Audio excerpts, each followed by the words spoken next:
తమ పెండింగ్ సమస్యలు పరిష్కరించే వరకు పోరాటం ఆపేది లేదని అంగన్వాడీ కార్యకర్తలు ప్రభుత్వానికి హెచ్చరించారు.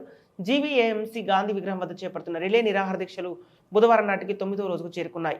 ఈ సందర్భంగా యూనియన్ నాయకురాలు తులసి మాట్లాడుతూ తక్షణమే రాష్ట్ర ప్రభుత్వం అన్ని సమస్యలు పరిష్కరించాలని డిమాండ్ చేశారు. కనీసం చర్చలకు పిలవకుండా ఉధృతంగా పోరాటం చేస్తామన్నారు.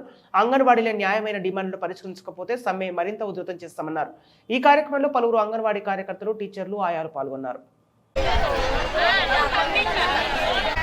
అది చట్టాలు నిర్ణయిస్తున్న పార్టీ మీ అందరికీ ఒకే అయితే క్లాస్ కొట్టండి. ఈ మాటలు ఎవరు కాదన్నారు, అందుకే వాళ్ళు మిమ్మల్ని నిల్చోబెట్టారు. చిన్న చిన్న మార్పులు జరిగాయి, అందరూ కూడా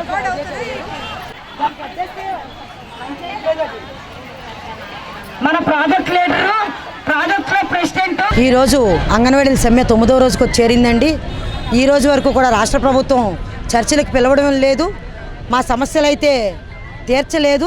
అందువల్ల మా అంగన్వాడీ వర్కర్స్ అండ్ హెల్పర్స్లో కూడా ఇంకా ఉద్రేకం పెరిగిపోతుంది. అందువల్ల ఇప్పటికైనా సరే మన రాష్ట్ర ప్రభుత్వం కల్పించుకొని అంగన్వాడీలకి న్యాయమైన డిమాండ్స్ కానీ తీర్చకపోతే ఇంకా సమ్మెను ఉధృతం చేస్తామని చెప్పేసి తెలియజేయడం జరిగింది.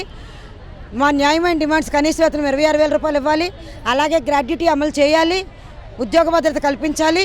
అన్ని యాప్లు కలిపి ఒకే యాప్గా చేసిన రోజు మేము పనిచేయడానికి కూడా వీలుగా ఉంటుందని చెప్పేసి రాష్ట్ర ప్రభుత్వానికి పదే పదే చెప్తున్నాము. అయినా సరే రాష్ట్ర ప్రభుత్వం మొండి వైఖరి అయితే వేడట్లేదు.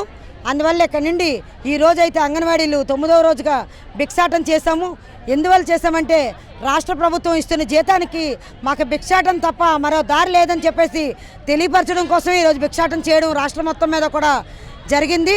ఎప్పటికైనా సరే రాష్ట్ర ప్రభుత్వం మొండి వైఖరిని తొలగించి మా న్యాయమైన డిమాండ్లను తొలగించకపోతే ఇంకా సమ్మెను ఉధృతం చేస్తామని చెప్పేసి అంగన్వాడీలందరూ కూడా హెచ్చరిస్తున్నామండి.